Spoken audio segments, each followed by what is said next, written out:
ice cream. How does it go? Moonbeam ice cream, creaming in your blue jeans. The Moonrise Kingdom.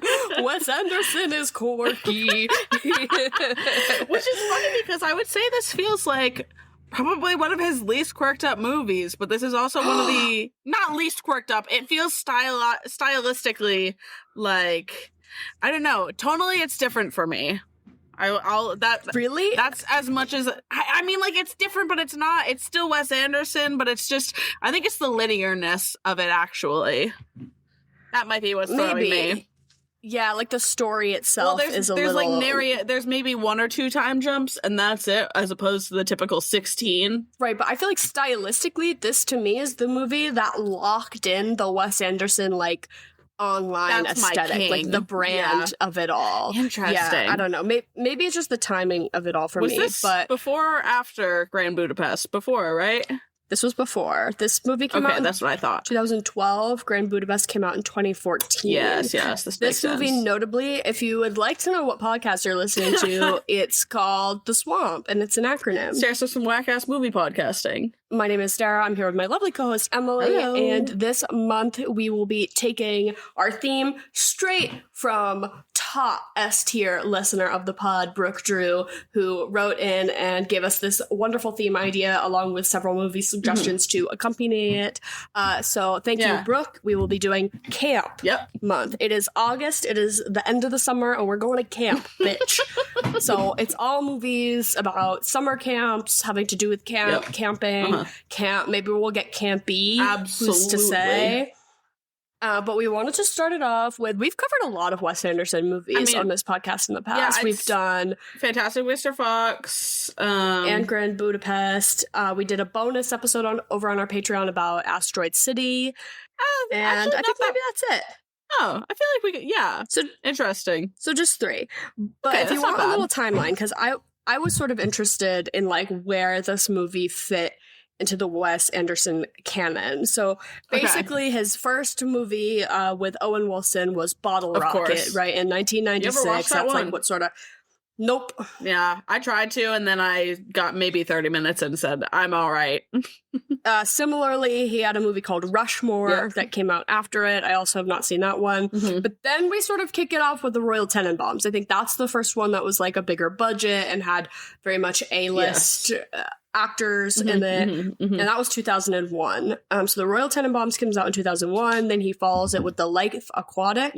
In 2004. I have not seen that one either. Have you? Me neither. No. I'm interested to watch it. That would probably be like top of my list as far as his movies that I haven't seen. Mine's probably Isle of Dogs because I really haven't. Oh, I have seen that one and I have kind of mixed feelings about it as far as Wes Anderson like using other countries as backdrops to his projects, but just treating them as like set dressing almost. Got it. I don't know. He does do it with a certain level of care, but then there's just this other side to it that just feels a little off. Okay. I don't. But and in that same vein, then after The Life Aquatic, he comes out with The Darjeeling Limited in 2007, which is a movie about 3 white brothers on a train in India. And how that affects them. So yeah, a little. But then we really pop off in 2009 with The Fantastic Mr. Fox.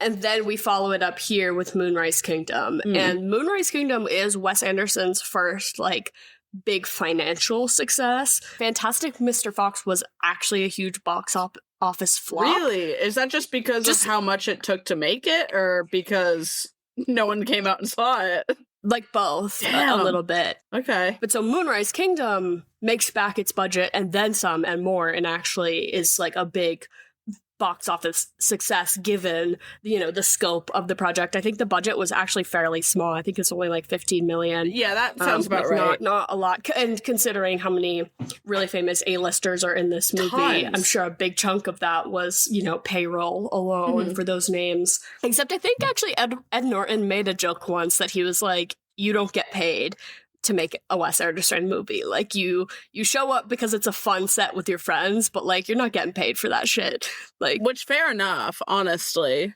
I don't think that's a bad thing. I think actors should be doing movies that they feel strongly and passionate about, not just for the paycheck. And I love Wes Anderson.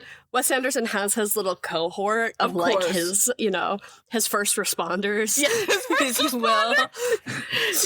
Yeah, exactly.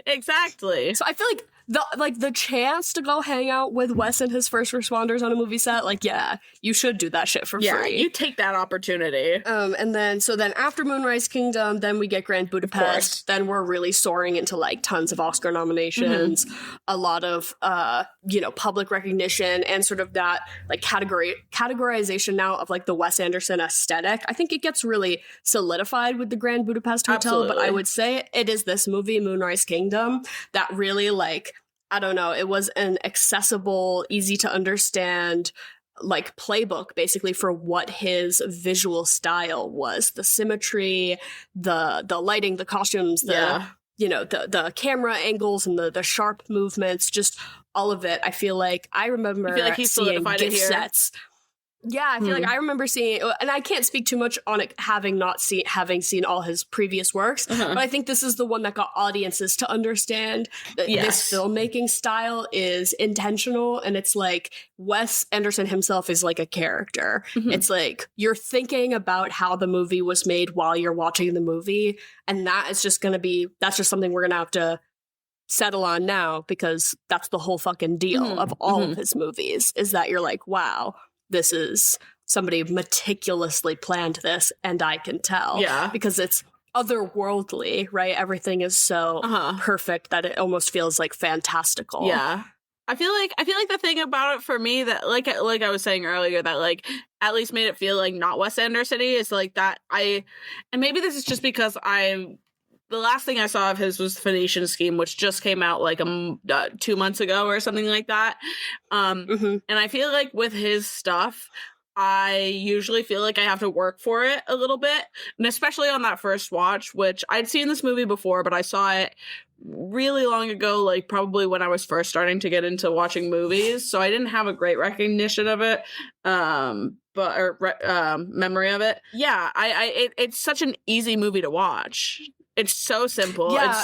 It's perfectly done. Very much a comfort film. This was also one that I think I first watched. I had seen a lot of like gift sets on Tumblr of the aesthetics and sort of familiarizing myself with like the Wes Anderson aesthetic through like Pinterest and Tumblr and social media, like far before I had ever even seen the movie. And then I definitely, 123movies.com, watched it on my phone in my bedroom when I was probably, in 10th or 11th grade or something like that. And then it just became this movie that I always revisited to when I was like violently upset, because I knew it would like really calm me down. Yeah, because at the end of the day, like not just a comfort movie, but like break glass if needed, and like a copy of Moonrise Kingdom is behind the glass sort of situation. Absolutely. Well, and that I feel like that makes sense. Like you do remind me of God,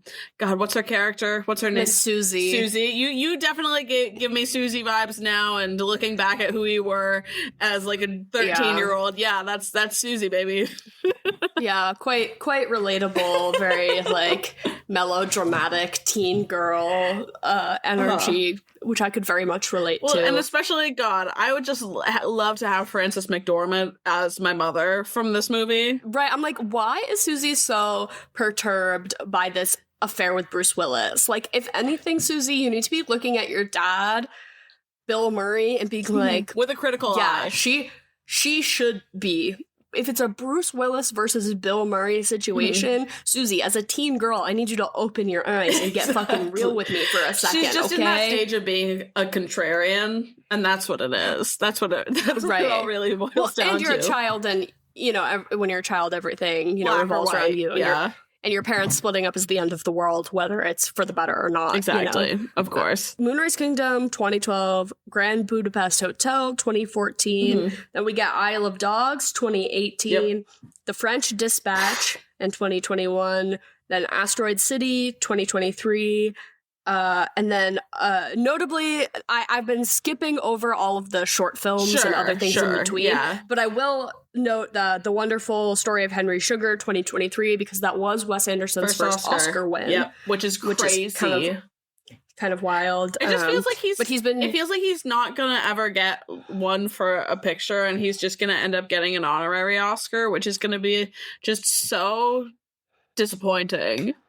Yeah, I mean, the whole, like, awards system is so stupid and broken at this point. Of course, that sometimes I'm like, why do I even bother to follow it or care? But then I love to be mad. I love to get mad. Love to be mad, but I like to see people that deserve their flowers get their flowers. Yeah, that too. And I think what else would we have to talk about on this podcast if we didn't? Real, but like for every 10 like terrible disappointments, I find that there's one like beacon of hope, you know, for every 10 like, ew, oh, the Oscars did that, you know, you get like an Everything Everywhere year where they just sneak and you're like, about to say that, I'm like, I have hope, like, wait, there's hope, the masses can all agree that this is a good piece of art, like, I love to see that happen. God. Yeah.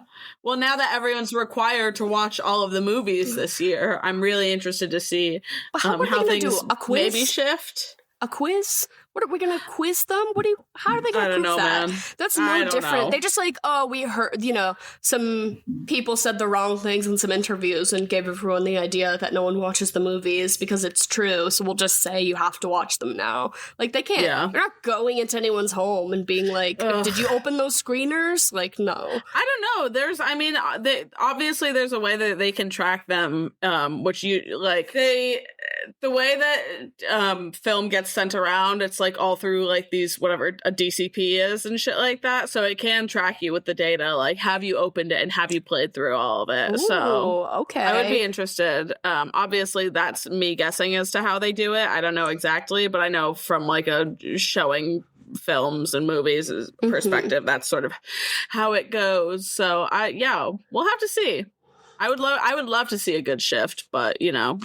Yeah, doubtful. Also just like inducting like more young filmmakers into the academy and letting a younger demographic vote rather than just like all these old men who just vote for each other. Yep. Because it's of their best financial interest. Mm-hmm. Mm-hmm. And then The Phoenician Scheme came out in 2025. So that's basically his whole discography. And I would say that this is what I would have considered to be my favorite Wes Anderson for a large chunk of my life. But I think as I've grown and aged, I think I have a bit more appreciation for some of his other movies now. Just because... Who takes the cake for you? Like, honestly, I would put Fantastic Mr. Fox above this movie. I would probably put I liked The Phoenician Scheme a whole lot. Okay. I liked Asteroid City a lot too. Yeah. French Dispatch, maybe not above it. Not for me. Maybe even I might say Grand Budapest Hotel is better than this one too. I think it maybe has floated down to more like the upper middle of the pack, but sure. I would say Asteroid City is definitely my top if I had to pick. That one grew on me. That one, I did not get it. I didn't get it at first, but upon my like second and third watch, I was like, oh yeah, this is for me. But this movie, I will say, a lot of the criticism about like Wes Anderson almost being like a parody of himself at this point, right? Like it's like doing things in your own style. Sure. But it's a style that everyone recognizes as being distinctly yours, you know what I mean? Like it's sort of like a feedback loop on itself. But I disagree because I think he just is getting better budgets, better opportunities, and he's just doing the same things but just on bigger scales. And I don't want to see it stop. I'm like, I'm not tired of it. Who are you? You were saying you're tired of it? You're tired of watching a beautiful movie? Then literally, exactly. That must I think it's funny. I think it's funny though if you are taking it from sort of that feedback loop perspective, is that it's gonna get so referential to itself and everything that eventually it's gonna go back to being ground zero and so good, and you know, not that it's not, but do you know what I mean? Like, Right. eventually we're going to come full circle. Well, it also isn't broken. It's not like... Exactly.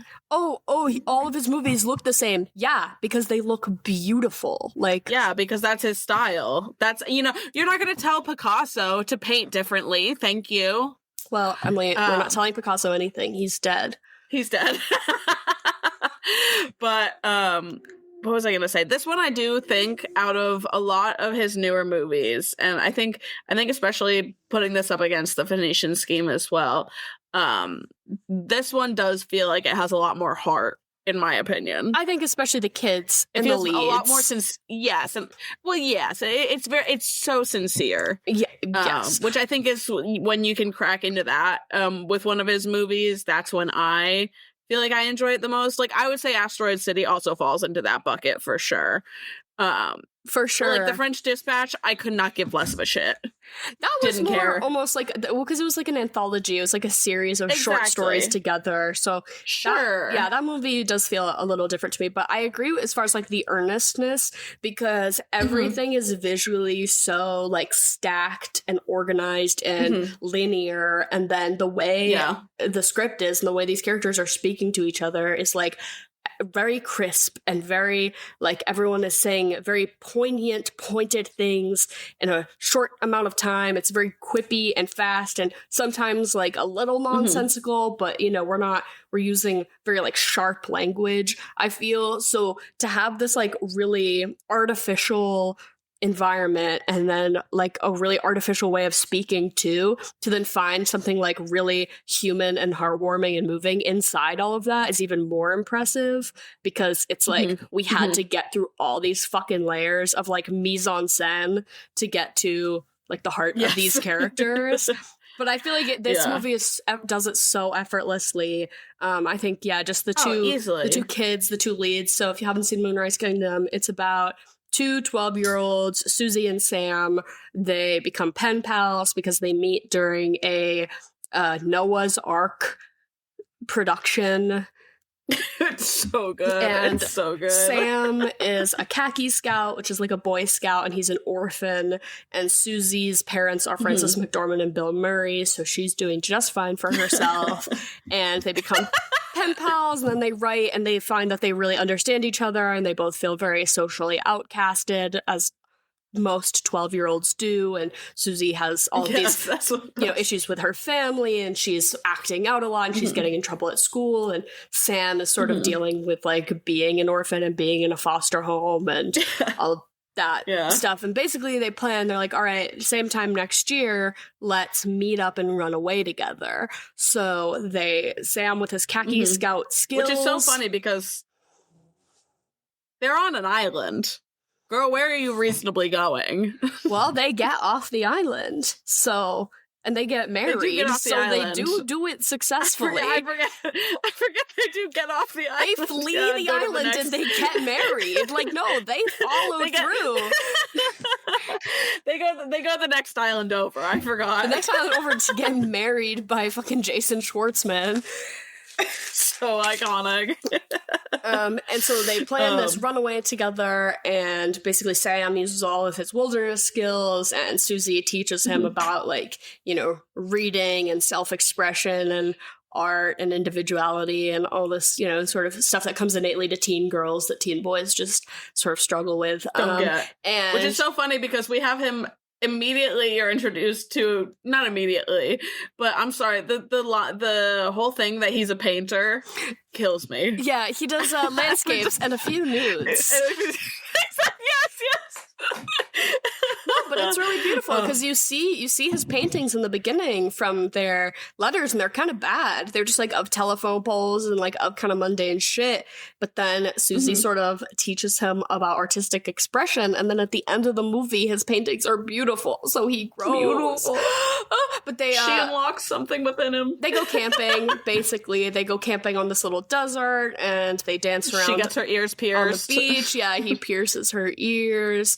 They have a cute little time, in their nice little bubble away from the world. But then, obviously, Susie's parents are like, she's missing. And then Ed Norton, who's the Boy Scout, my daughter? The Boy Scout troop leader, he's like, where's Sam? And so this sort of island-wide rescue party spearheaded by Chief of Police Bruce Willis, who is in a romantic entanglement with Frances McDormand. They're all looking for these kids, and we get the whole khaki scouts involved. Young Lucas Hedges on a motorbike. I love baby Lucas Hedges in this. Oh my god. Dude. Him with the stab wound. Wes Anderson has had like a lock on some of these kids. He had baby face Lucas Hedges in here. He had the kid, Saoirse? The kid from Asteroid City is in this movie. He was the little brother who the record player gets stolen. That's the kid in Asteroid City. Yeah, he keeps these kids on retainer, bro. Which one? Susie's little brother, who she takes, has basically the only of the three little brothers, the one with the darker hair, the only one who ever gets any sort of like lines, or because it's his record player that he plays Schwartzman's son. Mm-hmm. What? Mm-hmm. Oh my god. I didn't realize. Wow. Yeah, he really had him under lock and key with that one.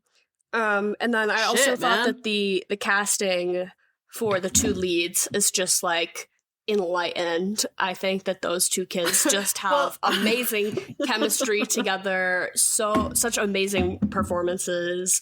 Like, honestly, it's shocking to me that both of these kids didn't like blow up as incredibly successful actors after this. I was gonna say, have they done anything seriously afterwards? Let's see. I think they probably both do TV now for the most part. Kara Hayward, who plays Susie, she was a voice in Isle of Dogs, and then she's listed as somebody in Jordan Peele's Us, but I don't remember her. Interesting. So I don't remember her in that as much, but Jared Gilman, who plays Sam, I know him mostly from my Twitter feed. I have been an active follower of his since Moonrise Kingdom when I first saw it wherever. Nice. He's always tweeting funny stuff. He's just like a funny guy, but I don't think he does a ton. I think maybe like, again, like acting wise, like for, lots of here and there TV stuff, it seems. Sure. Yeah, no, their chemistry was great, but at the same time, I was I was watching this movie and reading it like this kid is autistic, and he also has the most T-boy swag I've ever seen in my life. Oh yeah, and that's his fag hag. Yeah. That's a trans man in his fag hag. Wait, no, but that's like one of the most beautiful relationships that there can be. Well, right, exactly. Like, it's just making me think. I was watching this movie and I just saw Pedro Pascal and Vanessa Kirby in the Fantastic Four press circuit. Mm-hmm. I'm like, this is them. It's them. Oh my god, that's too funny. He does have T-boy swag. That is so funny. Right? Okay, like, come on. Those glasses. Oh my god. He looks like his name could be Kai. Oh. But also, like, the unclocked autism, like, that's going on. The unclocked neurodivergence. Unclocked to who? Yeah, true. That's going on with both of these teenagers. Like, I love, he has this one live where he's like, I think, like, a lot of people don't like my personality, or just something very, like, a plain blanket statement. Like, I think a lot of people do not like my personality. I was like, that is a very funny thing to say. Like, I'm built different. Wrong, I think. Wrong. Yeah, incorrect. And then there's this whole thing with Susie where she finds her parents have this, like, how to cope with your troubled child, like, zine, basically, like a how to help guide for, like, troubled children. And she basically is implied that she, like, goes beast mode and, like, literally, she goes Kayla gorilla mode. Oh my god, full gorilla. The full gorilla. I love from the TV show Hacks, Meg Stalter, her character, she always says, I'm gonna go half gorilla, and then she's like, you'll know when I go full gorilla. And I've integrated that. I'm like, half gorilla mode. Everything I'm doing half gorilla mode, because you'll know when I go full gorilla, I'm gonna be stabbing Lucas Hedges on that dirt bike with my lefty scissors. Okay.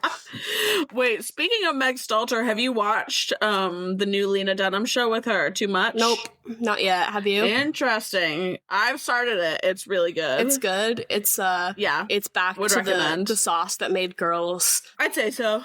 Yeah. I've been on my Twin Peaks rewatch because I never saw in the middle of summer is interesting. Yeah. I feel like that's a fall winter show. I don't know. Dara. It just all of a sudden I just wanted to do it because I had never seen the third season that came out in like 2017, and I've never seen the movie Fire Walk with Me. So I'd only ever just seen the original run of the first 2 seasons. So I'm almost done with season 2, and then I'm going to start getting into the stuff I haven't seen yet, which I'm pretty excited about. But mostly, I've been cranking Baldur's Gate 3. I'm a gamer now. I fully have like that extra vertebrae. I've been transformed. That extra vertebrae that gamers have, so that your neck can kind of do that terrible posture. Yup, I have developed that. I am 2 bad days away from starting Red Bull. Okay, because I'm out here rescuing the gnomes, freeing the people. I am doing the Lord's work. I'm working from home. You know, this email finds you on the Sword Coast, bitch, because I'm freeing these people. I'm busy right now. Yeah. Thank you. Is this like a offshoot of any other games, or is this like a one-off? So it is Baldur's Gate. This is Baldur's Gate 3. I have no knowledge of what the whole deal is with 1 and 2, but basically it is a video game system modeled exactly on the rules of Dungeons and Dragons. So it is. Oh, you have told me about this. It's a full computerized D&D system that then they have this whole campaign that you set up and you play through. But the great part about it is that you pick your character and your class and your abilities and all this stuff, and then you go and there's, you know, all these dialogue options and all these different checks you have to pass and stuff. So I feel like you could go back and restart the game and go down an entirely different path of like, because it branches off and there's just a bajillion different fucking things. So it's very replayable. I was gonna say, it just sounds like a really good way to like get into D&D and sort of start understanding it, especially if you don't have like your own clan that you're playing with, right? Can you play solo? Yes, yeah, it is totally solo. They actually only recently made it multiplayer, so it is a total solo thing. Wow. And getting the visualizing all of the different like things that make up the D&D rules has been very helpful for me. I'm running a real campaign in real life too, and getting good at the video game is helping me get better at doing it in real life too a lot as well. So I've been in my gamer era lately. Nice. That's what's up. I'm excited for some of the horror movies coming out right now. Not to keep shifting gears. The only one I know really much about and have any interest in is Weapons, because I'm very excited for Weapons. I saw the trailer. The trailer didn't give that much away, which I appreciate, because I feel like too many trailers show me the whole movie nowadays. But I saw the trailer. Honestly, the trailer didn't like spark anything. It didn't like really intrigue me. But the thing that really intrigued me was that the bidding war that went on for this script. Apparently, the script for this movie, Jordan Peele and the people at Monkey Paw put forth a bid and failed, and they didn't get the movie, and Jordan Peele fired like everyone involved who lost this script. Basically, he wanted crazy. He wanted this movie so bad. So I'm like, if Jordan Peele had the vision for it, I'm interested to see what it's all about. Like that is what drummed up some excitement for me. Yeah, but what else? It's the fact that. Well, did you see Barbarian? No. Oh, you should watch it before you watch this, because Zach Kreger is the one that ended up directing it, and he did Barbarian. And firstly, I think you would really get a kick out of Barbarian because it is horror, but it's not. It's got a different beat to it than I'd say most horror, at least in my opinion. And I think you'll also get you'll get creeped out, but you'll also giggle through it. I love that. I need to laugh at the too. same time. Yeah. Yeah, exactly. So I'm really happy for that. But what I'm really interested in seeing is Together with Alison Brie and Dave Franco. Oh, yeah. Do you know about this one? I've only seen the promo stuff that they've been doing, and everyone's commenting Dave Franco and Alison Brie are wildly overestimating how much the public cares about their relationship. Ha ha ha. Everyone's do they think anyone gives a fuck about them? That is true. I'll give them that. That's true. Because to me, it was the shock when it was the little hours. And like some people like didn't really realize that they were married, and then you find out that they're married, and you're like, that's hilarious. I'm like, I love it. That was 10 years ago. You know, exactly. We're beyond that, but I don't know anything. Beyond that. I also just know the billboards with their like lips and stretching and stuff. I thought those were cool, but I don't know anything about the film itself. What's the deal? I know it took a lot of which I mean, this is gonna be an obvious statement because any body horror movie takes a lot of its liberties or a lot of its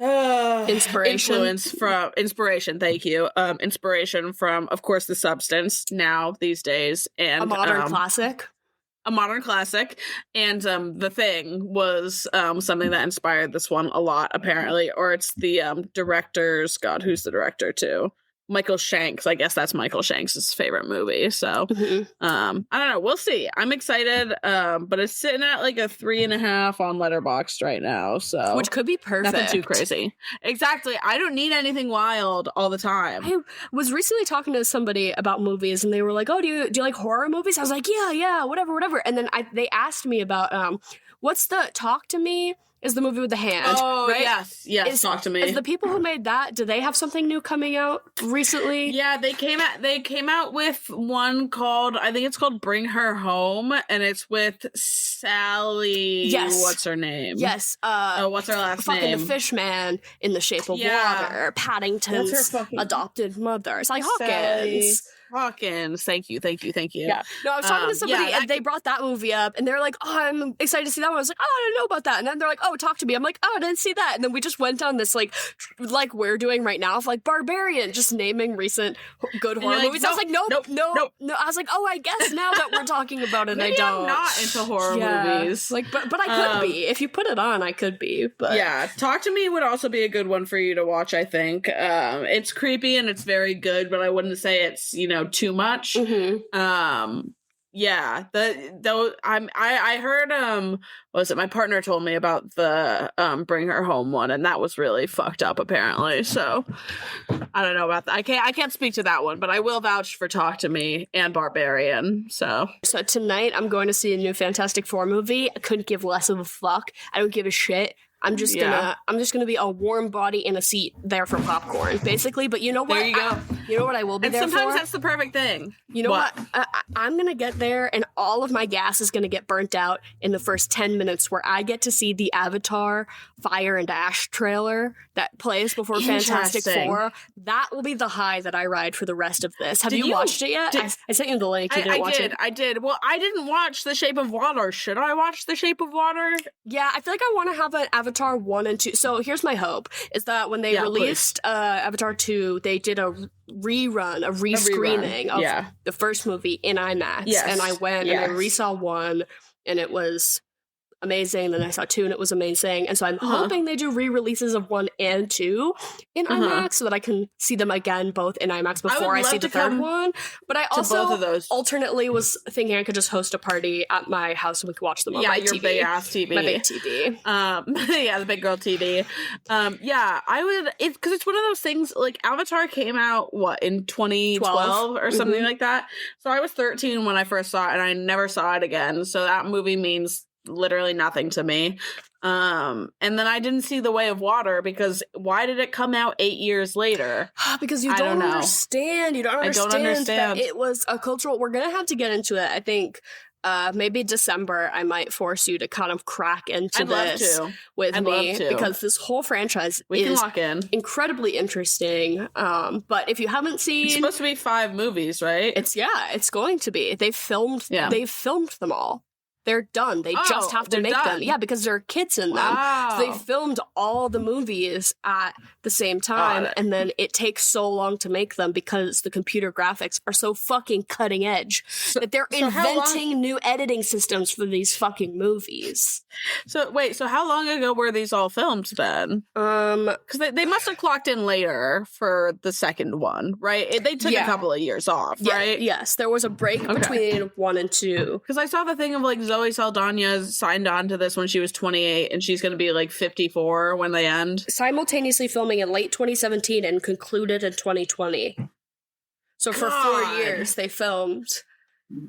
And then, so That in is between, so crazy. the first one came out in 2012, and they filmed for 4 years, and now we get the releases of 2 through 5, which, you know, Fucking 2 is out, shit, and now man. 3, and then, you know, I'm sure Okay. it will be probably a year until, because it Yeah. was a year ago, Yeah. was movie 2. Well, that's like, this is also like, if Avatar can do shit like this, why the and I don't get me wrong, I don't give a shit about these at this point. The fact that Stranger Things is now coming out with their final season, like, put it away, don't even release it.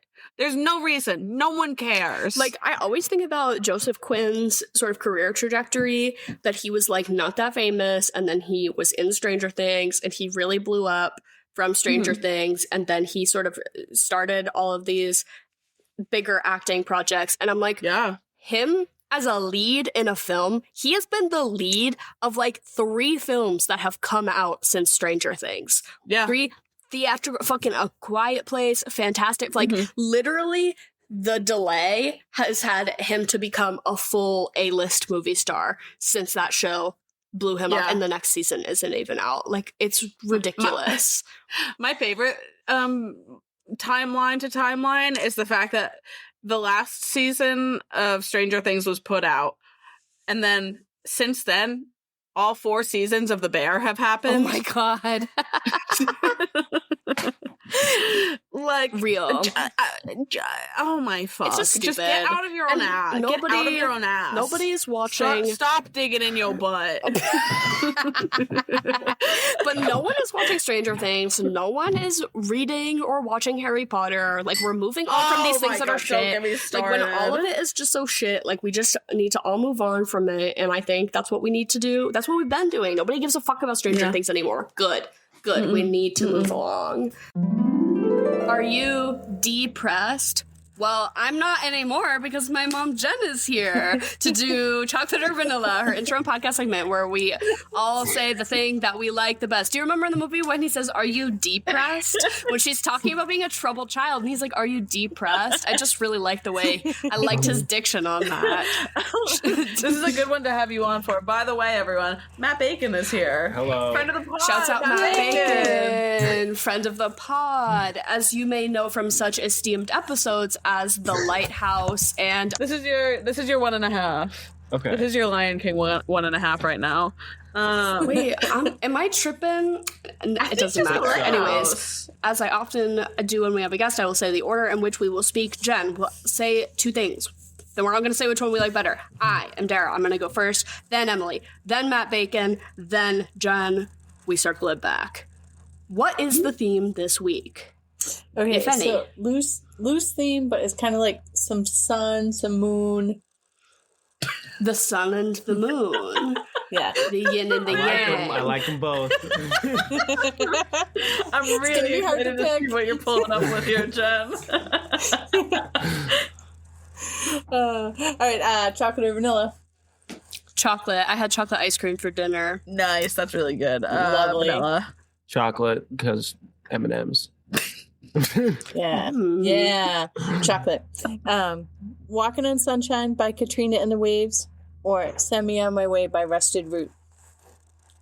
Oh my god, Send Me On My Way by Rusted Root is so funny. So it's such a funny song. You don't know, like, you've heard it. You've heard the song and you know this song, but you don't know that you know it. It's in every movie. It's in every like community college commercial. It's just like My parents listen to we're not gonna radio. get sued. I'm gonna mute us so that we don't have to edit this out because Matt and I are gonna listen to it. But I'm gonna pick Send Me On My Way by Rusted Root because there's a bunch of parts where he just goes like but those are words, and if you find out what they are, it's really surprising. It's a Matilda 'Cause you're song. like, that's sure, Yes. yeah. It's in a lot of movies. It's in a lot of stuff. Yeah. Pretty sure it was Yeah. a Travelocity commercial somewhere. Yeah, that of course. On my way. I'll go Rusted Root. I'm remembering all the other lyrics now, and it's taking everything in me to not start singing it.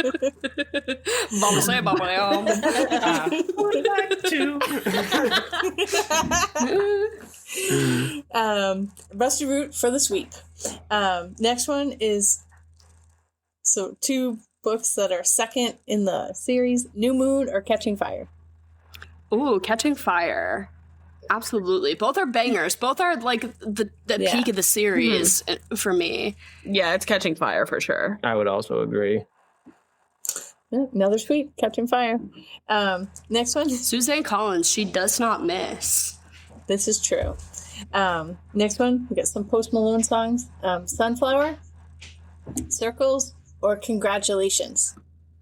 Circle. I think I definitely, yeah, what is Circle? I don't know the Circle. So again, I I'm don't not want to singing sing again. it. But I do know Sunflower was in the Spider-Verse movie, so I'll pick that one because I remember tolerating that. But Post Malone is like somewhat of an enigma to me. I don't understand anything about that man because you look at him, but then the music he makes is like top 40, like Doesn't fucking match. Yeah. like Marshall's music. Yeah. Like it really doesn't match, but like apparently he's actually like a really good singer, but he just chooses to make music that sounds like that, so that also doesn't really make sense. Yeah, I'm gonna go Congratulations, just because that's when I knew Post Malone back in the day. I couldn't name a single Post Malone song that's come out in the last 5 years, maybe. And I think Bring Back Fat Post Malone. I liked his energy. Bring back anyone who used to be fat who isn't fat now. Get fat again, please. Rebel Wilson. Yeah. Oh my God. Everyone. Yes. Everyone used to be. Sorry, you were better when you were fat. Yeah. Let's send it back. Send it back that way. Yeah. Please. Matt, what's your song? Circle. Oh yeah. Yeah. That actually was from, I think, one of his newer albums, where he actually sang. And it was actually kind of cool. And it's not popular, so I shouldn't be managing his career, clearly.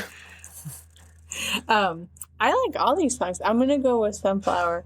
He recently he's collaborated with Morgan Wallen. He's a country guy now. Ew. So, I know. I'm sorry. Also, Morgan Wallen is like is probably we're gonna bad cancel guy. you now, Jen. We're gonna have to cancel you now just for giving us this information. You can edit it out. I was gonna say though, I wish I didn't match. I wish my look didn't match my personality. Unfortunately, I think we all match here. You're very well tailored to yourself, Jen. Next one is croissants or an English muffin. Croissant. Actually, no, I'm going to pick an English muffin. I love an English muffin. I very regularly, because you can stick them in the freezer and they're like a bread product that like just doesn't really deteriorate when frozen because you just can re-toast them and they're like the fucking same. Yeah. Some jam and some butter on an English muffin, bitch. That's gotten me through hard times. I was going to say, are we talking like just like the plain things as they are or like just topping? Just in general.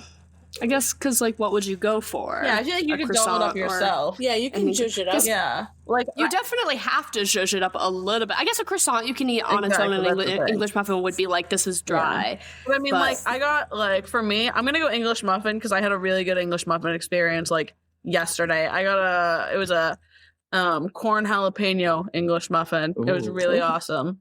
Ooh. Yeah. Slapped some cheese in the middle of that and just went to town. It was great. So, yeah. Not the English muffin experience. Yeah, I was gonna say I grew up on English muffins and chunky peanut butter, so that's probably my go-to. Peanut butter. That's what I was gonna say. English muffin with peanut butter. Yep. Extra chunky. Yeah. That's breakfast, lunch, or dinner. Yeah. Definitely was. That's like when you. That's like when your parents start making you in charge of your own lunch for school, and you just start walking in with the most heinous bullshit. I remember I used to slather just candy. I just brought candy to school. All my teachers were like, "Are you okay? It seems like you only eat candy," and I was like, "It's fine." Half a tangerine and a quarter of a sandwich. Yeah, I'm like, exactly on an English muffin because you couldn't find the bread. Next one is a moon pie, which we used to call them scooter pies when I was a kid, or a whoopie pie. So moon pie or whoopie pie? What's the difference? Moon pie you gotta look it up. is it's like graham packaged. cracker. It's a moon pie. It's like marshmallow, and it's like a package, just Like like a a little Malamar? Debbie adjacent type, kind No, of. But is it a Malamar? I don't think it's a Malamar. Malamar doesn't okay, have okay. cookie in it. One of those. Moon pie, and then what I was the will other one? say. Whoopie pie. Whoopie pie, because a whoopie pie can be Yeah, I know anything. what a That's an whoopie pie all-encompassing. is. That's just the name of a dessert. Whereas a moon pie is a specific. You're talking It's about like a graham very crackers. I want a a whoopie specific pie. brand. Yeah. I am picky about whoopie pies though, because I get really, if the middle is just kind of cool whippy, I'm gonna get really upset. It's gotta be like And a also- icing. Yeah. It's gotta Yeah. be like or like a cream cheese to a red velvet whoopie pie or like a carrot whoopie pie. So fire. But I will say moon pie. I don't know if I've ever had one, but they run a really funny Twitter page back in the heyday What's that? of quirky advertising Twitter, like the Wendy's girls tweeting "fuck you if you eat good old McDonald's," like days. very 2012 era shit. Yeah, whoopie pies. I feel like getting a disappointing whoopie pie is definitely very disappointing. Especially like I think they're one of those things that you can see them at like they're brought in like and left on the workroom like table in the break room kind of thing, and they're like might be fantastic, but they might be ass. Yeah, I think for the consistency, I'll also go. Was it moon pie? Yeah. Plus, that one sounds really good. I'm not like, obviously, we know per this game, I'm not a big chocolate girl, but graham crackers dipped in chocolate, and then that sounds good to me. Like I would say whoopie pie. I mean, Say whoopie pie. Stand on I'm your going to say answer. whoopie pie. I've just never had a moon pie before. I mean, also like I don't really know if I've ever particularly had a whoopie pie before. What? I'm not from New England. It's a New Is England it? thing. Yeah, I think they were invented in Maine, right? That sounds Oh, like a yeah. meme. Yeah. Oh yeah, if you're not from here, what a whoopie pie is two cake-like patties Yeah. sandwiched with like a I frosty get it. type of thing You in the know? middle. Yeah, they're almost like, it's like, think muffin toppy. You know? I thought Sure. Hostess or someone like that made something like it. No. Like a Suzy Q? Maybe. I always grew up with what are the oatmeal cookie ones, and then they have, The little Debbie's with the oh cream my in the god, middle? yeah, I grew up with Yeah. little Oatmeal Debbie's in the house. creams. Those were Oh, crazy. I never had Yeah. Little Debbie's. Yeah, that's when you got like an 85-year-old living with you. You got little Debbie's on hand. I was a Drake's cake, coffee cake ass motherfucking Oh. bitch. Oh, you would be coffee cake from a Drake's. young age. Oh, Drake's, anything Drake's. Those two little coffee cake muffins that they're already squished. Perfect size. And they've got the streusel, whatever those fucking chunks of Oh, cinnamon yeah, on the the top. yodel. Oh, Like a yodel or something So like good. that. I think was one of the other Oh. ones. Oh my god. That's, yeah, like it looks like a swirly. Oh yeah, yodels or like ho-hos or Oh. whatever they're called. They're all the same. Yes. They all have, it's like ding dongs. Yodels, ding dongs, doodads. cosmic brownies, zebra cakes, like Isn't whatchamacallit a kind of candy? Well, one. A whatchamacallit? yeah, Oh, it's yeah. it's a bar. I think so. It's a peanut forward. Like a peanut butter Rice Krispie. Uh-huh. Matt Beacon, I did not know you weren't a local guy. Where are you from? I'm from New York originally. Oh. You're just next I don't- door. I don't know if I New knew that. York. New York. Still not New He's He's from England. New York. He's Italian. He's from New York. Super He doesn't like Italian. sugar in his coffee. I'm gonna go with moon pie because I'm always afraid a whoopie pie is gonna be too dry. That's what I'm saying. yeah. It looks dry. Can It's a lot of cake, and that's what I'm saying. If that filling doesn't hold You need up, that then you're ratio. left with like The ratio. it's yeah. yeah. Next one is a solar eclipse or a meteor shower. I've never seen a meteor shower. I've never been in a meteor shower. I don't know if I'd know one if I saw it, but I'm gonna pick that one because the last eclipse was really such a hassle for me because at the local library we told people on Facebook that we had glasses and we had like a box of 50. and literally like town. 800 people mobbed the library for these eclipse glasses, and I literally feel like I had to get riot gear. It was crazy. And I was like, you guys know you can just stay inside. They were like, everyone was freaking out. They're like, what do we do? The librarians, what do we do? And we were like, just don't look at it. I don't know. We're out of glasses. We were out of glasses 4 days ago. It's not like protective gear. Do people understand that? Well, it will hurt your eyes if you look at it without them. Yeah, but just don't look at it. Just don't look at it. You don't have to look at it. That's crazy. I'm gonna But people, I'm sorry, people got so jazzed about it. 2 of my coworkers had to do a presentation about fall prevention at the local like assisted living place, and nobody came because they were all outside watching the eclipse. There were 2 people in the audience, and there were rows and rows of chairs set up on the common watching the eclipse. They're falling down in the dark. Literally, exactly. Taking a spill down a hill because you blinded yourself looking at the eclipse. Yeah, my eclipse story isn't super fun either. What happened to you? So I went for my birthday because it was right around my birthday. Sure. And I went to it was a choice between going to Rochester or Burlington, Vermont, because that was the line of totality. Oh yeah, Ryan went to Burlington. Yeah. So I asked people that had been to Burlington. I asked Kesty, and she was just like, "No, You traveled for an eclipse. yeah. Well, it was for my birthday. Listen to this shit. So I was either going, and I wanted to take a road trip. I wanted to take a road trip to like actually see it. So I went to Rochester to not only see the eclipse, but to get something called a garbage plate. A garbage plate! Yes. So the Wait. What's the garbage plate? Yeah, Oh. Matt, tell everyone what a garbage plate is. As someone who lived in central New York and observed this from afar, this shit is so fucking crazy. Amazing. So garbage plate is specific to Rochester. It is a plate with home fries, mac salad, a special kind of chili sauce that they put on it, and then something called like a red hot, which is like a red hot dog, or like a hamburger patty. And then you cover it in mustard and ketchup.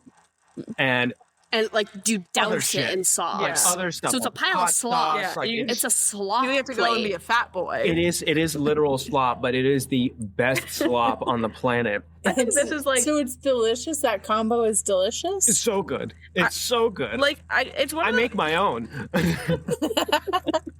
I think this would be like if I had to nominate like a food that was like you know how states have like the state food or the state bird or something like that. This is what I would nominate for the entire United States. But Matt, your eclipse. The one day that I went to see the eclipse, the original place was closed that day. The plate, For the like, The place that invented it closed. oh, And also it was completely overcast, so I actually didn't see the eclipse. I tried driving as you didn't get the south garbage possible plate. as You got nothing. possible. I got nothing. I did end up going to a different place that had garbage plate. It was really good, but it wasn't like the original. It wasn't the original. Which one is it? and you traveled. Like Henry Tow's or something like that. And yeah, so I cried on the side of the highway and told myself I'm going to see the next eclipse wherever it is, which is in Iceland next year. Matt's going to Iceland. Yeah. Oh, Are you and Should we see, go? Dara, should we crash this trip? well, I love any excuse to visit a fringe European nation. Are you kidding me? I also love the Iceland airport. We did a little It was layover great. there, and their tourism campaigns got my ass. Oh, I'm like, absolutely. Flights are puffins? super cheap. Yes. Flights are dumb It's not cheap. bad. Everything else is super Yeah, expensive. because they're an airport that does all the layovers, so Do you it's not already as have expensive. Do you already have it booked? No, I check every once in a while for when I can book it out. Yeah. But I can't yet. But at the library, everyone was talking about where can I see it, and I was like, it doesn't matter unless you legit go to Iceland. Yeah. Like going to the fault lines in the United States or whatever will only make so much of a difference. You gotta go like fucking see the aurora borealis in real life if you want to like actually experience a cosmic event. You know. Mm-hmm. So for that reason, I'll choose meteor showers out of spite for not seeing the eclipse. Yeah. And we'll see. And if it's cloudy in Iceland, it's gonna be trouble. I'm gonna go meteor shower as well, just because in the few times that I have seen shooting stars, I get really jazzed about it, and I could imagine that's gotta be just stunning. So, but Jen, thank you for offering up all of these opinions and options to us today. We love you, and we'll see you next week. Bye, Jen. Bye. One thing I appreciate about Wes Anderson is he churns these bitches out. Yeah, I bet because he's fucking organized as shit. This Well, it man's has to be. planner is probably immaculate. Oh yeah, he's sitting down there like a bitch with like doing her English notes in class. You know what I mean? Bullet journal. Where it's all yes, and it's all color coded, like down to the minute. Yep, and he has like that swirly, loopy, girly handwriting. He's using different colored gel pens for the different categories of things. No, absolutely, and I just feel like you can tell that he's someone who's like bursting with creative energy and ideas. Like, that's why I'm saying every time these movies are, too Wes Anderson-y or, it's too, he's too in his own. No, that's, I'm like Asteroid City specifically, and then the Phoenician Scheme, just seeing like with bigger scale productions and budgets. I just think we should give him the tools to make anything he wants, because he's giving us great movies year after year. This is the kind of guy that like, he's like Doechii in the way that he's like, I don't do drugs, I have work to do. You know what I mean? Like he's got I want whatever ADHD he has. You know what I mean? He's figured out how to channel that shit perfectly. Mm-hmm. But I will say, one thing about this movie that I don't know. I guess it just made me realize, let's get Frances back into the mix. When's the last time she was in one of his movies? Yeah, I don't know. I feel like it's been a minute. Was she French in Dispatch, French I guess. Dispatch? She was in the French Dispatch, fucking Timmy. She was not. That was pretty good. That was pretty good. That was really good. She was not in Asteroid City. She was not in the Phoenician Scheme. She's been on loan with one of the Coen brothers. I'm sure she's just married to him. Yeah, I'm sure she's just doing one of her other regulars. Does she get loaned out by the Coens to others, or do you think that Wes loans her? Wow, because all women are properties of their husbands. All women are property and owned. Yes, exactly. Okay, that's what we're saying. Okay, wow. Who let her do Nomadland in that case? Yeah, I mean, sure. Did I have to see Frances McDormand shit in a Home Depot bucket? No. Yes, I did. But did I? Yes. Did that stick with me? Yes. Yeah, obviously. But I wanted to sort of inquire about sort of your experience if we're doing camp as our theme. Mm-hmm. Did you ever do, like, this movie is a lot about the khaki scouts, which are sort of a reimagining of the Boy Scouts. Did you ever do like scouting or scout camps or anything like archery and any shit like that? I didn't do Girl Scouts or anything like that. The closest I ever came to doing archery was we have a big outdoor expo in one of the towns near us, so I'd go there every like other year, and I'd throw a fucking fishing line out and I'd shoot a gun and then I'd call it a day.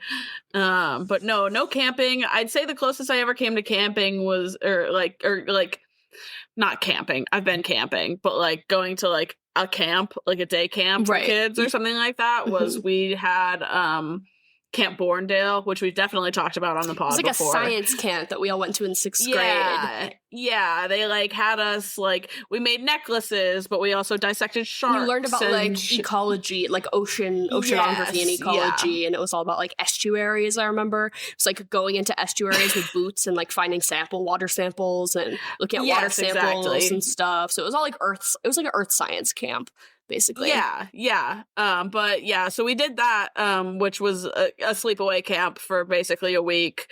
You guys didn't get to go though, because your school was bigger. Well, you went, but you didn't get to go for like the whole week. Yeah, you guys went for we were too big. Same. Yeah. Emily and I, we lived in adjacent towns that went to different school programs until middle school, and then we all got dumped together. So we had somewhat different, like, you know, early elementary type experiences, and then at middle school we all got jumbled up, which was nice. Exactly. Yes, yeah, really necessary. Good to mix this around because but yeah, that was mostly it for me. What about you? Did you do like day camps as a kid? Yeah, for sure, because both my parents like worked 9 to 5, so all through the summer they like found other places for us to be, you know, whether that was like just like at my grandparents' house or like at other day camps. We specifically, I live in a town that also has a live action history reenactment museum where it's like a plot of land where they've like recreated Massachusetts in the fucking 1870s something like that. 1870s Massachusetts, but they had camps where you would go and you'd put on a petticoat and a bonnet and you would just be a child actor basically, and you know, we milked cows and we learned how to knit and stuff like that. I think this is something Susie would have loved, actually. Yeah, Susie needed this kind of structure to meet other Susie weird girls. Exactly. Oh my god, yeah, weird girl maxing. I was never big into like Girl Scouts. I never did Girl Scouts. My brother did Boy Scouts for like a little bit. Sure. And it was all about selling popcorn. Like it wasn't, they like, they were never actually camping. They were just like doing fucking bullshit.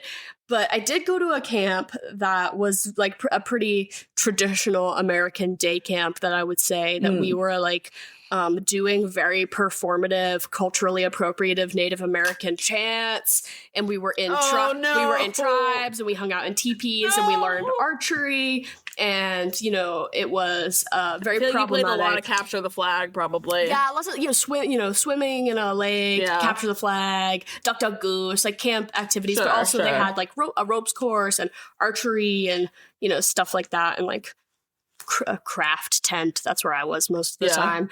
But there is this like, you know, deep history of white people culturally appropriating Native American culture for like camps and camping and scouting and, you know, what we find it to be applicable to, rather than it's just like an entire history of a nation that we wiped out. It's like super fucked. But, you know, our school's mascot, it was Native American, or the name of our high school we were the Warriors. Is named after the Native American land that was then taken. So, you know, a lot of history in America is a lot of us like performatively using Native American culture, but not like as a form of like quote unquote appreciation, but like actually not recognizing the people who currently live here who are displaced and oppressed. Like, so fucked. But I was kind of interested because there is the obvious sort of native element of the Boy Scouts here, the khaki scouts. Yeah. Just because that's kind of how it is, and it's 1960s. But I was sort of interested, like, obviously this sort of idea of, like, American masculinity comes from this, like, cowboys versus Indians genre of like film and media.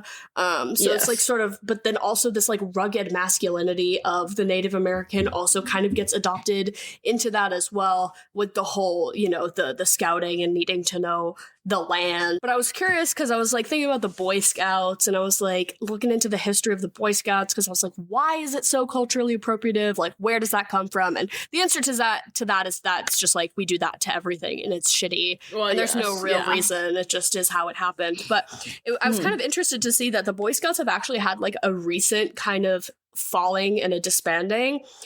Because because of all the child predators? Yes. So, but there's a really great documentary about it on Netflix. But it's a statute of limitations issue. So I didn't realize. So what had happened was the Boy Scouts of America was formed in like 1900, and it was inspired by British Scouts who were doing a similar thing, and they sort of some British people brought it over to America, and it became this thing, and then like organized scouting troops then became the Boy Scouts of America, and it's really flourishing. And then into the 60s and the 70s, it's this very popular, you know, American widespread youth activity. It's like it's very popular as we think of it today, somewhat. And then, you know, as time progresses, we get into the like the early 2000s and stuff, and it's like, well, because in their rules, they said that girls and outwardly gay boys could not be in the Boy Scouts. They literally had it in their handbook. They said that specifically that gay boys cannot be in Boy Scouts. So this was Wow. Yeah, so this was like written into their doctrine forever, and then it like, started to be questioned, like, hey, that's, you know, not only do some girls have interest, but like, what's up with that? Not cool. And so then I would have loved to do the Boy Scouts as a kid. 2015, they finally reversed that language, and gay members and leaders are accepted. But then, who pulls the rug? The Mormons. The Church of Latter-day Saints pull their funding from the Boy Scouts, which is detrimental, and 500,000 Boy Scouts leave with the holy shit. 500,000 Boy Scouts leave with the Mormons. So the Mormons pull out from Boy Scouts because they're like, if you're gonna let them be gay, we're out of here. So they pull, which then this is 2015. This puts the official Boy Scouts of America organization into financial ruin. Then we're proceeding in 2019, a bunch of states passed a legislation that extended the statute of limitations on child sexual abuse reporting. So it was basically like, if something happened to you a long time ago, you can still report it now and we'll try to follow up on it. Whereas, you know, it's like, that happened so long ago, we can't do anything. So then all of these people come forward about stuff that happened in the 60s and 70s. And, you know, some up to today, obviously it's persistent, but mainly because of the statute of limitations extension, all of these people came forward like, yeah, in the 60s, I was, you know, abused by my scout leader. And that then, between the years of 2017 and 2019, the Boy Scouts of America had to pay $150 million in lawsuit settling for child sexual abuse cases. Isn't that crazy? So then they file for Chapter 11 bankruptcy because they have lost their funding from the Mormons. They've lost all this money to all these sexual abuse cases. And now it's just basically in ruins. It's basically just dissolved. Now, I mean, it still exists. Boy Scouts still exists, but I can see this sort of being the soft ending of that organization. Like, I just don't think it's gonna continue to be as popular. And I honestly think the Girl Scouts have surpassed the Boy Scouts because people care about cookies more than they do about popcorn. That's for sure. And it's all about capitalism. If we're doing capitalism junior club, that's the Girl Scouts. That's the Girl Scouts. That's where the lifeblood is. Exactly. But no, if anyone's interested in learning sort of more about this topic, though, I will recommend Scouts Honor, The Secret Files of Boy Scouts of America. It came out in 2023 and it's on Netflix, and it just goes into sort of the decades-long cover-up of, you know, sexual abuse within the organization. It's crazy shit. Right. I had just learned really about all of this. Like, I just didn't know that much about the Boy Scouts, but I was like, it just doesn't seem that popular anymore. I'm like, is it just because of video games? Is it because of phones? No, but it's also because it's like the whole institution is founded on pedophiles. Yes, unfortunately, just about anywhere that young boys are gathered, be that the church or the Boy Scouts, the pedophiles will be there in droves. So yeah, it's really shitty stuff. Wait, but you know who wasn't abusing any children? It was actually uplifting children. That's Bruce Willis. Ed Norton too. He was doing a good job. Ed Norton was being a good scout leader in this. I typically feel incredibly neutral about him. I don't really care about Ed Norton. I think he's like a fine actor, but he just like doesn't really leave much of an impression. But I did like him in this one a lot. I like when he's being a little more silly and whimsical. But Bruce Willis, I loved his performance in this as well, and then he swoops in at the end to sort of save the day. And I love as we were talking about like the unclocked autism, when Sam sits down to have the conversation with Bruce Willis's character, and they're like in his little house or whatever, and they're both just like this sort of awkward, distant, somewhat off-putting type of guy, and then watching them interact with each other, and you're like, oh, that's why this is gonna work. It's because you both have like, you know, compatible types of neurodivergencies. Exactly. Or just like communication styles. Like Bruce Willis is really dry, and he kind of, I think, appreciated how straightforward Sam was all the time about everything, which then he gets adopted at the end, and then his paintings become good, and all is well. Tilda Swinton as social services. Oh, so good. Does not get to bring the child to the juvenile detention center. No. And all is well. No electroshock therapy for Sam. Tilda Swinton's wig in this movie was sending me. I mean, it always is, she's magnificent. Yeah, can do no wrong in my opinion. But I do believe she has long COVID, and she's there's something really weird about Tilda Swinton. She can do no wrong, but actually several wrongs. She's wrong about a lot of stuff. Actually, yes. Yeah, acting wise, no wrong. She's in pretty real solid. life. Who's to say? But yeah, should we get into the meat of this? Yeah. I feel like there's a good chunk of really good adults in this film that I would like to fuck or marry. We should do the love triangle first. Fuck, marry, kill. Frances McDormand, Bill Murray, Bruce Willis. Bill Murray is dead. Obviously. Dead. We all know Bill Murray's dead. Wait, and I kind of like that when he's like, I gotta go outside and chop down a tree. He's like, I gotta have my pirate style bottle of wine and my axe to chop down a tree. I love it. It was relatable. I like the way that he's developed his coping skills. But yeah, if it's between those three, he's dead. I'm marrying Francis, and I am fucking the cop. Yeah, I think I gotta agree with you on that one because I feel like Francis and I can just run away, maybe to an adjacent island or something. Exactly. Whereas leave the boys. Bruce Willis, I'm going to be too tied down, and Bill Murray, I want no part of that, honestly. No, not interested. And then out of the whole movie, I am undoubtedly marrying cousin Ben, Jason Schwartzman. He will officiate our own wedding. I just think his character is so whimsical and hilarious, and the fact that he just does not question. He's like, yes, I will marry these two children. Or he does question it. He's like, go think about it. And he's like, okay, you thought about it, I'll do it. Which I think is the way, a good way to do it. I loved his character in this. I always get a kick out of him. I think I'll marry him. I'm gonna fuck. Who's the weather? The guy setting off the weather balloons who keeps telling everyone that the storm is coming. What's that actor's name? Love him. I don't know, but I know who you're talking about. Love him. He's a cutie patootie. And then who am I gonna kill? I'm gonna kill social services. No, I'm gonna kill Sam's foster parents who did not invite him back. Yeah, I'm gonna kill that man on the phone. That is fucked. I'm gonna agree with you that you kill those guys. I'll kill social services. And then I'm gonna fuck.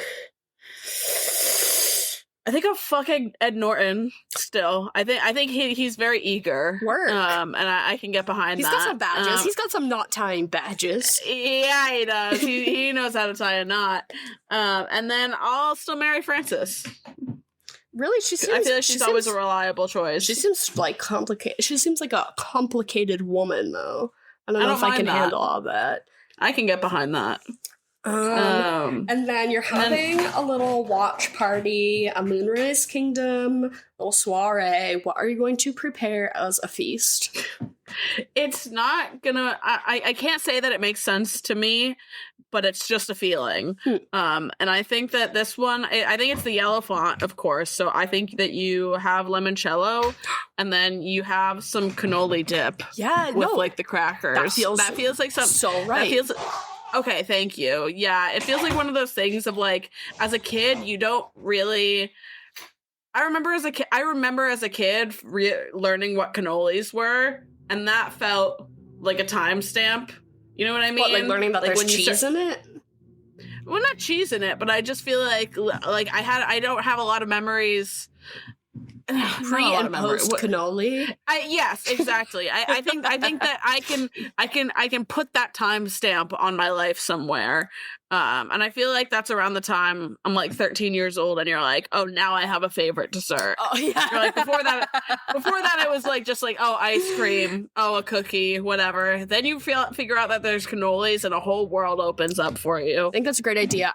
In real life, this is what I did in real life, and it felt very like, because I was like, I'm gonna watch this really aesthetic movie. And honestly, I'm doing a thing. because I like trauma watch this so often that like watching it outside of a state of being really emotionally vulnerable, I was like worried that I was gonna slip into Put yourself into something. I was like worried I was gonna start getting worked up about something. So I was like, I'm going dark. So I was like, I really need to prep and make this like a cute little thing that I'm doing, whatever. So I was like, I'll have my little starter, and then I'll make halfway through. I like paused the movie, made myself dinner, and then I like ate dinner on the second half of the movie. Okay, but so I started it off. Okay, to preface this, I don't know why the Dubai chocolate feels so innocuous to me. Like, is it because Dubai is kind of a fucked country, and like, why are we all like going on vacation to Dubai? Like, I haven't had it. I don't know weird. anything. But basically, anything that's Dubai it's capitalism chocolate, central. it's really weird. The Labubu Dubai chocolate, I don't understand it,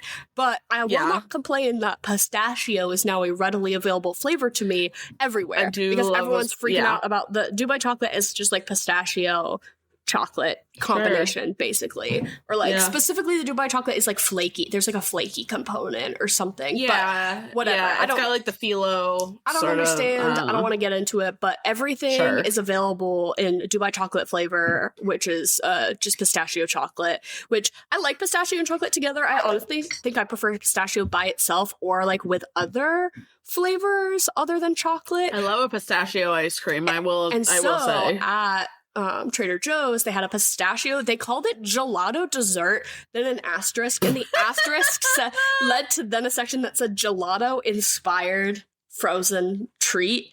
And I didn't investigate. I didn't look on the ingredients to try to extrapolate what they meant by that. But whatever makes gelato, they clearly weren't. Maybe is it eggs? It was maybe just that there were no eggs in it. Probably. I don't fucking know. Probably. But they love to do a dairy-free whatever. But it was, in the little package, it was, like, checkered, you know, and, like, ice cream can be checkered with, like, vanilla and pistachio, like, checkered of this gelato. And so I scooped some of that into a little dish for myself. I crunched up some pistachios, some real pistachios for a little crunch, did on top, and then I put that shit under my espresso machine, and I made myself a little affogato, a little pistachio affogato, because I feel like you said this movie's very like yellow and green, like coated. So I had that as my little starter. Wake me up, watch half the movie, and then I continue my yellow/green color story. Okay, and I use again